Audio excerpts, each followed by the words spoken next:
உளவி திரியும் காற்றுக்கு உருவம் தீட்ட முடியாது.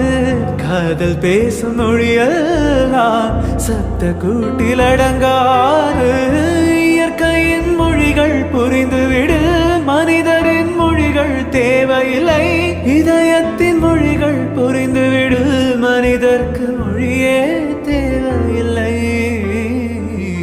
காற்றின் மொழி ஒளியா இசையா,